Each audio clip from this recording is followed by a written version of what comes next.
사랑하는 영락교회 지체들에게 주 안에서 평화 인사를 전합니다. 오늘은 11월 10일 화요일입니다. 오늘의 묵상 본문은 예레미야 49장 1절로 39절까지의 말씀입니다. 오늘의 본문 말씀 49장 1절부터의 말씀은 이렇게 시작합니다. 암몬 자손에 대한 말씀이라. 이제 어저께 나누었던 48장의 모압에 이어서 이제 암몬과 에돔과 그 주변의 민족에 대한 심판의 말씀이 오늘 49장 가운데 전해지고 있습니다. 암몬은 어제 나누었던 모압과 함께 그 롯의 자손들이죠. 아브라함의 조카였던 롯의 두 아들 모압이 있었고 또 베냐미가 있었죠. 베냐미의 후손들이 암몬입니다. 그 암몬 자손들이 이제 주님의 마지막 심판을 받는 그 말씀이죠. 이스라엘에 자식이 없느냐, 상속자가 없느냐, 말감이 갓을 점령하며 그 백성이 그 성읍들에 사는 것은 어찌 됨이냐. 말감이 갓을 점령하며, 말감이라고 하는 말은 이제 성경에 나온 여러 명칭으로 나와요. 몰렉이라고 나오고, 몰록, 밀곰, 밀감 이렇게 나오는데 이제 밀컴이죠. 정확한 원문은 밀컴인데 그래서 그걸 그냥 말감이라는 걸 그대로 쓴 것입니다. 음차를 한 거죠. 그 몰렉은 수많은 우상 중에서도 이제 하나님이 가장 싫어하셨던 그 자식을 바치는 인신 제사로 대표되는 이제 그런 신이죠. 최악의 우상 숭배고 예루살렘이 마지막 징계를 받는 그 결정적인 이유 중에 하나도 이 몰렉 숭배 때문이죠. 말감이 갓을 점령하며 그래서 암몬을 이제 말감이라고 부르고 에돔을 에서라고 부르고 주님이 이스라엘을 야곱이라고 부르는 것처럼 몰렉을 부를 때 말감이라고 부르는 거죠.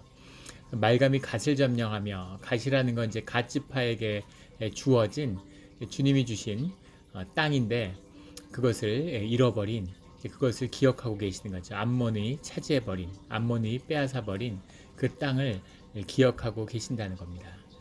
주의 백성들은 주의 자녀들은 주님이 주신 분깃을 주님이 주신 선물을 잃어버렸지만 주님은 그것을 기억하고 계시는 거죠.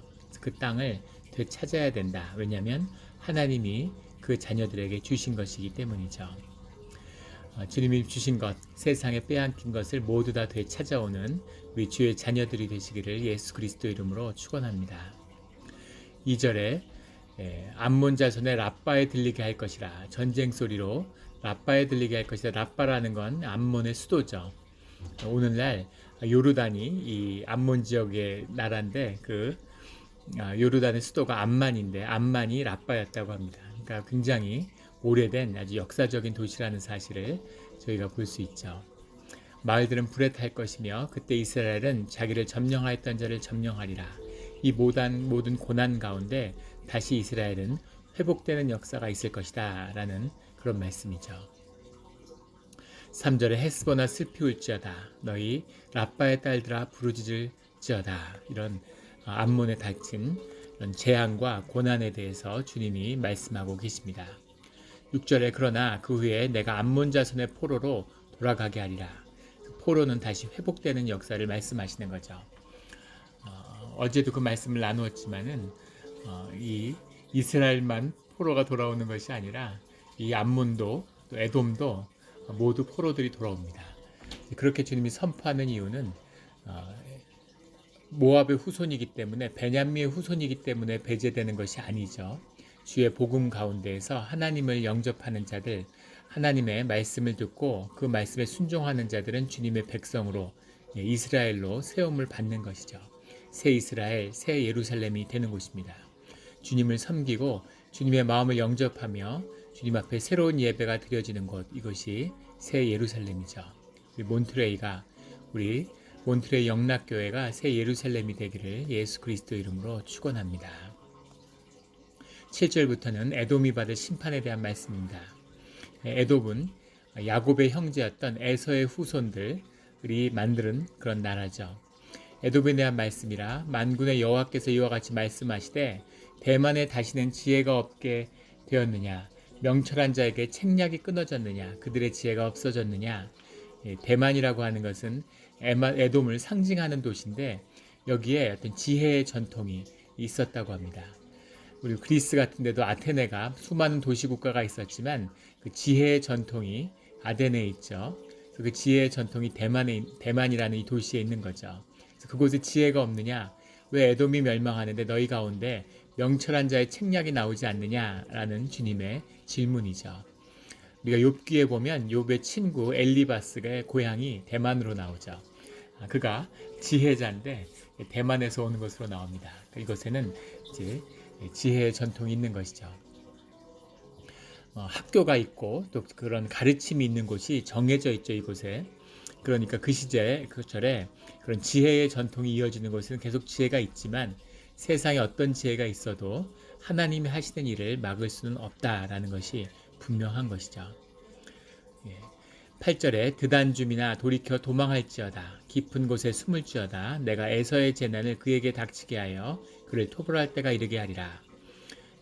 이 드단은 에돔의 한 일부로 흡수되었기 때문에 드단 족속은 그냥 에돔과 묶어서 에돔의 심판 가운데 함께 나오고 있습니다. 드단은 아브라함이 늦게 그들어라는 첩을 두어서 그 사이에 태어난 자녀, 그들의 후손이 드단이죠. 그들은 에돔과 함께 섞여서 거의 한 민족처럼 되었는데 그 드단의 주민들도 에서의 재난, 에돔의 재난을 같이 받게 된다라는 말씀이 선포되고 있습니다. 10절에 그러나 내가 에서의 옷을 벗겨 그 숨은 곳이 드러나게 하였나니 그가 그 몸을 숨길 곳이 없을 것이라. 그 자손과 형제 이웃이 멸망하였은즉 그가 없어졌느니라. 애굽의 그 심판을 분명히 말씀하고 계십니다. 그 누구도 피할 수 없는 모든 민족이 징계를 받는 그 일을 주님이 하신다는 거죠. 그 열방에 대한 징계를 바벨론을 들어 쓰신 다음에 마지막에 바벨론을 징계하심으로 주님이 새로운 역사를 여신다는 겁니다. 그래서 주님이 징계와 심판의 역사하신 거죠. 늘 하늘에 큰 고난과 큰 재앙이 있은 뒤에는 하나님의 새 역사가 시작되는 것입니다. 그 새 역사를 위해서 주님이 고난 가운데 남은 자들의 여전히 주님을 사랑하며 주님의 말씀을 들으며 순종하는 자들을 새롭게 성별하시는 기간, 이것이 주님의 고난과 재난의 때죠. 12절에 여호와께서 이와 같이 말씀하시니라. 보라, 술잔을 마시는 습관이 없는 자도 반드시 마시겠거든 내가 형벌로 온전히 면하겠느냐. 면하지 못하리니 너는 반드시 마시리라. 술잔은 징계의 술잔이죠. 술을 마시는 습관이 없는 자도 마신다. 술을 마시는 습관이 없는 자를 이스라엘로 봅니다. 이스라엘도 징계를 피하지 못하는데 어떻게 너희가 피할 수 있겠느냐. 너희가 다 징계를 받는다라는 거죠. 이스라엘이 중보자죠. 모든 민족을 주님께 불러와야 하는 그런 소명을 받은 민족입니다. 그런데 이스라엘과 예루살렘이 무너졌는데 다른 민족이 그 죄가 이스라엘보다 못한 것이 아니죠. 이스라엘이 더 많은 죄를 진 것이 아닙니다. 하나님의 소명을 감당하지 못했기 때문에 그 죄가 더 커 보이는 것이죠. 더 큰 것이죠. 주님 안에서 어떤 의미에서는. 그런데 그 이스라엘이 받는 징계를 다른 민족이 어떻게 피하겠느냐라고 주님이 말씀하시는 거죠. 13절에 보스라가 놀램과 치욕거리와 황폐함과 저주거리가 될 것이다. 에돔의 수도였던 보스라가 당할 운명, 놀램과 치욕거리와 황폐함이 된다라고 말씀하고 계십니다. 16절에 바위틈에 살며 산꼭대기를 점령한 자여 스스로 두려운 자인 줄로 여김과 내 마음의 교만이 너를 속였도다. 암몬에 이어서 에돔도 모압처럼 그런 요새가 유명한 이제 그런 나라들이었다고 하죠. 그런데 너희가 산꼭대기에 요새를 지어놓고 그것으로 너희를 속였다. 그것은 너희를 지켜주지 못한다라는 겁니다. 모압과 에돔은 요새를 의지하는 거죠. 근데 부를 의지하는 겁니다. 우리도 마찬가지죠. 다 의지하는 것이 있습니다. 연금을 의지하고 또 무슨 내 기술을 의지하고 내 지식을 의지하고 내가 모아놓은 돈을 의지하고 제가 종종 듣는 것 중에 하나가 미국의 문화죠. 뭐 은퇴연금 어떤 거 뭐 이런 거 얘기하기도 하고 은퇴 자금을 모았다 못 모았다 하고 얘기하는데 은퇴까지 산다고 누가 보장을 했습니까? 우리가 내일 떠나도 알 수 없는 것이 우리의 삶이죠. 그래서 내 삶을 내가 준비하고 마치 한 8, 90년은 사는 것이 보장된 것처럼 생각하는 것 극히 어리석음입니다. 오늘 하루를 충실히 살아야 되는 거죠. 내 삶을 인도하시고 보장해 줄 수 있는 분은 주님밖에 없습니다. 주님께 의지하고 주님의 살 길을 살아가는 것, 그것이 은혜죠. 그래서 주님이 허락하시는 그날까지 주님의 은혜 가운데 살아가기를 늘 기도하는 것입니다. 주님한테 늘 그런 말씀을 기도드려요. 주님께 떠나는, 주님이 부르셔서 주님을 향해 떠나가는 그 전주까지 주님의 말씀을 선포할 수 있는 그런 삶을 살게 해달라고, 그런 쓰임을 받게 해달라고 그렇게 주님께 기도합니다. 그것이 가장 이 땅에 살아가는 복된 삶이라고 믿기 때문이죠. 마지막 순간까지 주님께 쓰임받는 그런 우리 모두가 되기를 주의 이름으로 축원합니다. 페어뱅크라고 하는 그런 유명한 동아시아 학문의 교수가 있습니다. 하버드대 교수였는데 평생 이제 동아시아 역사를 연구한 분이죠. 그분이 99세에 돌아가셨어요.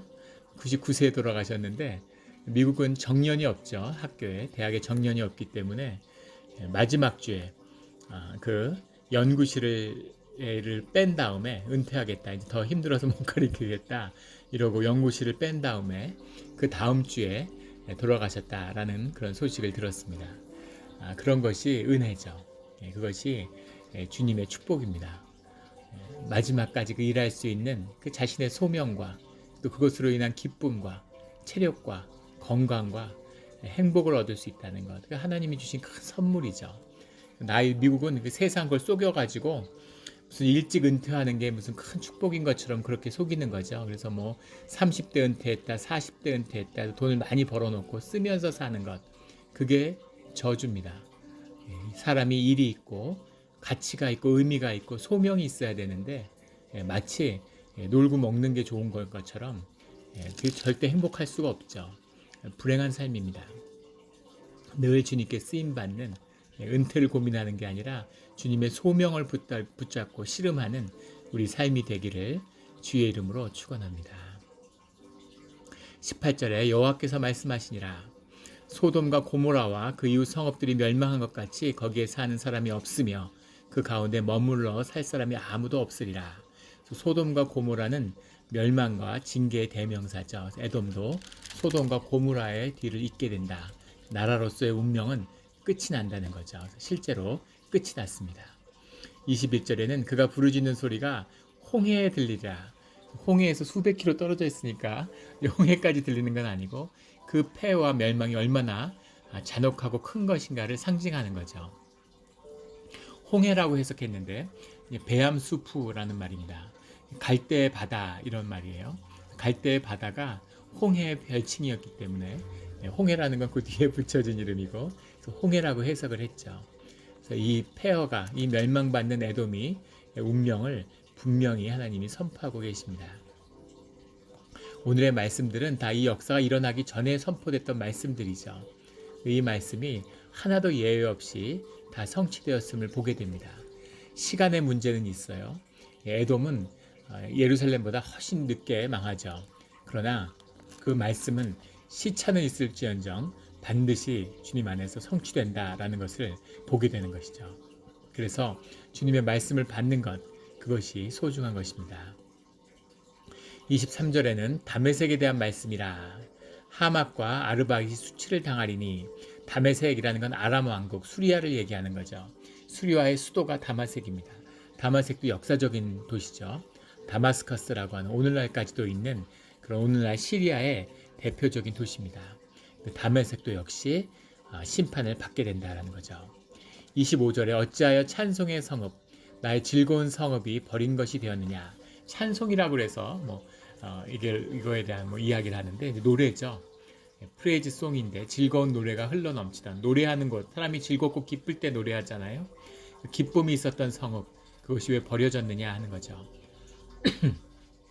나의 즐거운 성읍이 버린 것이 되었느냐. 이 나이, 요드라는 말인데 이걸 가지고 여러 논란이 있어요. 전통적으로 유대인들은 이것을 오기다, 잘못 들어간 것이다 라는 식으로 부정합니다. 지금도 유대인들은 그렇게 얘기하죠.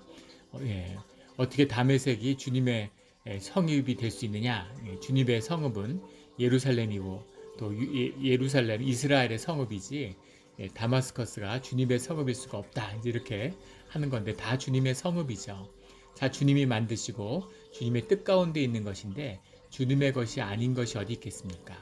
우리의 모든 것이 주님의 것이죠. 주님이 주님의 것이라고 확증해 주시는 것, 그것이 은혜고 구속의 역사인 것이죠. 네, 주님의 성읍이 맞는 겁니다. 주님께 다 돌이켜야 되는 것이죠. 열방이 모든 도시가 모든 사람이 주께 돌아올 수 있는 시간을 그 기간을 주님이 은혜로 허락하여 주시는 겁니다. 그래서 세월을 아끼고 주님께 돌아가야 되는 것이죠. 복음을 모르고 구속의 은혜를 모르는 사람들은 그런 이야기를 해요. 심지어는 교회에 다니는 분들 중에서도 그런 얘기하는 걸 제가 들은 적이 있습니다.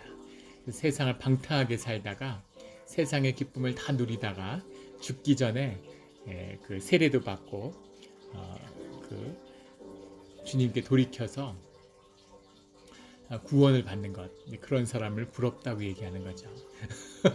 부러운 게 아니라 그런 사람을 안쓰럽고 너무너무 불쌍히 여겨야 되는 거죠. 그 주님의 은혜를 살아서 누리는 것, 이게 얼마나 큰 기쁨이고 큰 은혜입니까? 그 기쁨을 모르니까, 그 기쁨을 누리지 못하니까 세상이 부러워서 세상의 쾌락을 누린 걸 부러워하는 거죠. 이것이 오늘날 무너지고 타락한 교회의 모습이 아닌가 싶습니다. 그런 것과는 비교할 수 없는, 상대도 될 수 없는, 비교 자체가 불가능한 하늘의 기쁨을 누리며 사는 것, 이 은혜가 너무 기뻐서 주님을 늦게 만난 자일수록 애통하고 불쌍히 여겨야 되는 거죠. 더 주님을 일찍 만났더라면 좋았을 텐데, 주님을 더 일찍 만났어야 될 텐데, 그런 안타까움이 있어야 되는 거죠. 저희 아버지도, 돌아가신 아버지도 마지막에 주님을 영접하셨는데 그런 말씀을 하시는 걸 들었어요. 여러 번 그런 말씀을 하셨는데, 더 일찍 교회에 나갔더라면, 더 일찍 하나님을 만났더라면 얼마나 좋았을까. 삶이 참 고달프고 은혜가 없었다. 다 주님의 은혜였는데 은혜를 모르고 주인 행세 아니라고 너무 힘드셨던 거죠. 지든 이기든 아무 상관없는 것이었는데 이기려고 너무 고달픈 삶을 살았구나, 이런 말씀을 하시는 것을 들었습니다. 주님을 영접하고 만나는 것, 이것이 기쁨이죠. 이 기쁨을 전하고 나누어야 하는 것입니다. 유대인들처럼 우리만 주님의 백성이고 너희는 아니야, 그렇게 되면 주님의 버림을 받게 되죠. 주님의 소명을 잃어버린 민족이 되는 것입니다. 오늘날 교회도 자꾸 세상을 향해서 전도하고 복음을 선포하고 그것을 함께 해야 되는데, 교회 안에 복음이 잊혀지고 교회 안에 구원이 잊혀지니까 오히려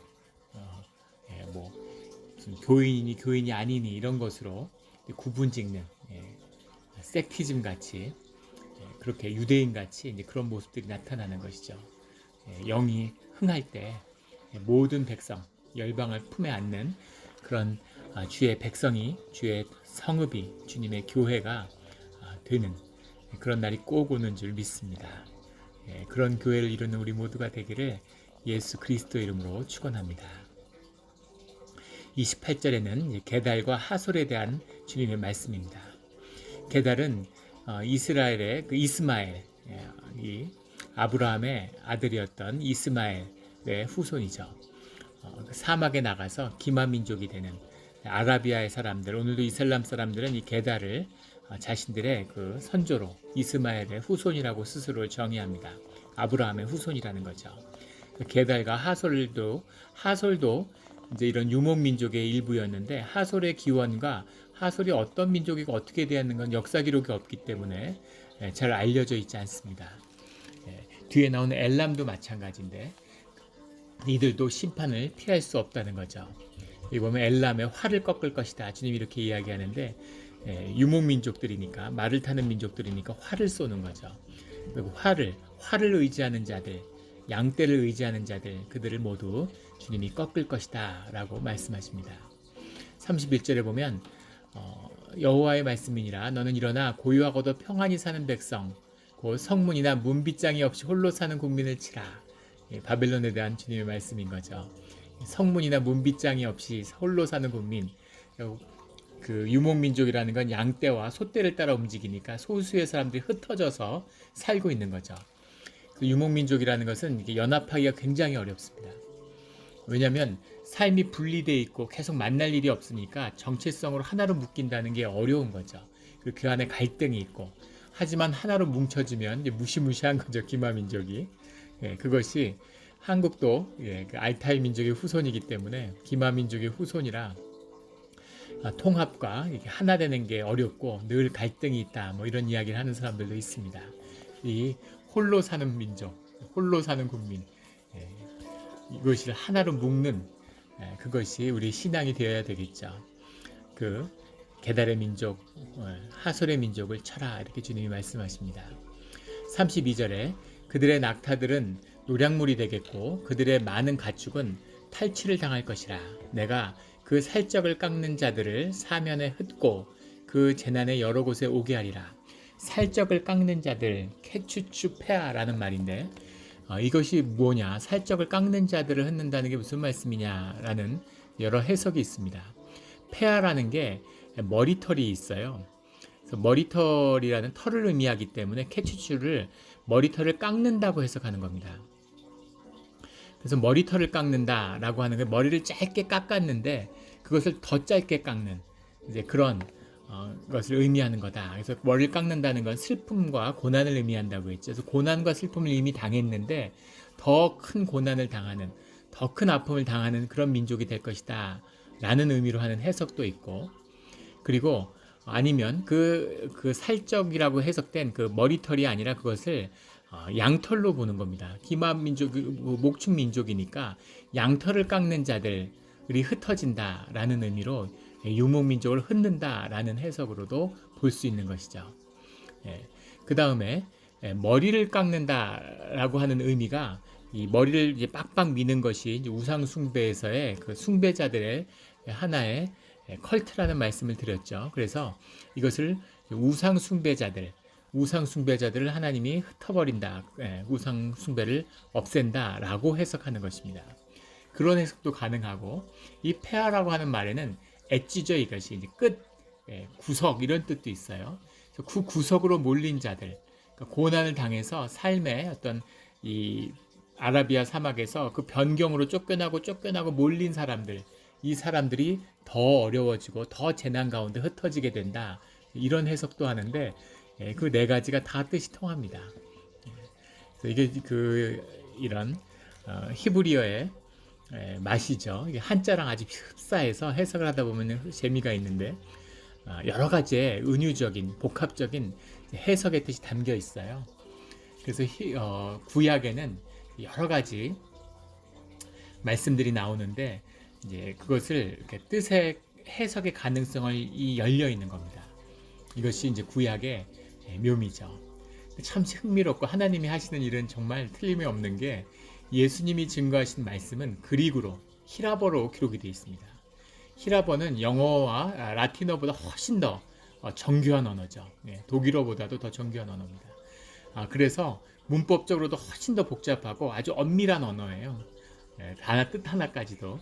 예수님의 말씀은 이렇게 저렇게 틀 수가 없는 거죠. 있는 그대로 증거될 수밖에 없습니다. 만약에 예수님의 말씀이 히브리어로 기록됐으면 온갖 해석이 난무하고 교파가 난무했을 겁니다. 그런데 히라버로 기록됐기 때문에 그 말씀을 틀 수 있는 여지가 없는 거죠.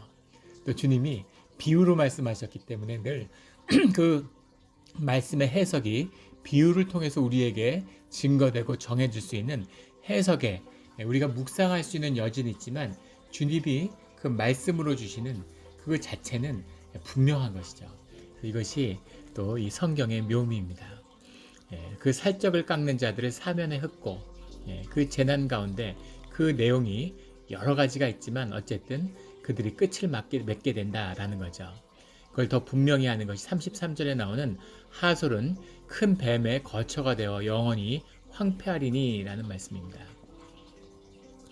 큰 뱀이라고 해석된 게 타닌이라는 말인데, 타닌이라는 게 씨 몬스터다 이렇게 해석되기도 하고, 어떤 사람이 이거 자칼이다, 사막에 사는 그 자칼을 의미하는 것이다 라고 해석도 합니다.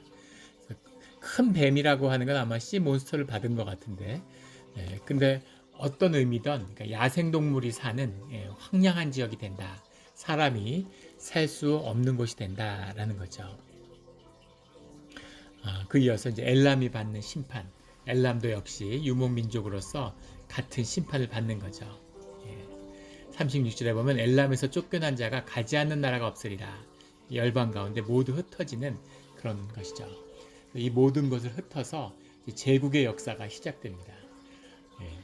제국이 이 바벨론으로 페르시아로 그리그로 이어졌다가 로마로 이어지게 되는 거죠. 로마 때 완전한 제국을 이뤄요. 제국은 세상에 악을 행하는 악의 역사의 일부죠. 하지만 이 제국이 이루어졌기 때문에 복음이 세계에 전파될 수 있었던 겁니다. 초대 교회에 우리 그 사도들이 정말 온갖 곳을 다니죠. 스페인까지 가고 바울이 선교여행을 다니고 그리고 그 제자 가운데는 사도 가운데 인도까지 가는 그런 제자가 나오고 이런 일이 가능했던 건 그것이 평화의 시대, 하나의 통치, 제국의 시대가 열렸기 때문입니다. 그래서 하나님이 모든 것을 합하여 선을 이루는 주님의 역사가 있는 것이죠. 악이 창궐하는 것처럼 보이지만 그 가운데 주님이 그 악을 쓰셔서 이루시는 주님의 역사가 있는 것입니다. 우리가 그 역사를 보지 못하더라도 선하신 주님을 믿고 주님께 의지하며 주님의 뜻을 주님의 뜻대로 이루어 달라고 기도하는 것이죠. 우리가 악이 흥왕하는 시대를 살고 있어요. 그러나 그것을 통해서 이루시는 주님의 선한 뜻이 분명히 있음을 믿습니다. 그 뜻을 볼 수 있는 우리 모두가 되기를 주의 이름으로 축원합니다. 아멘.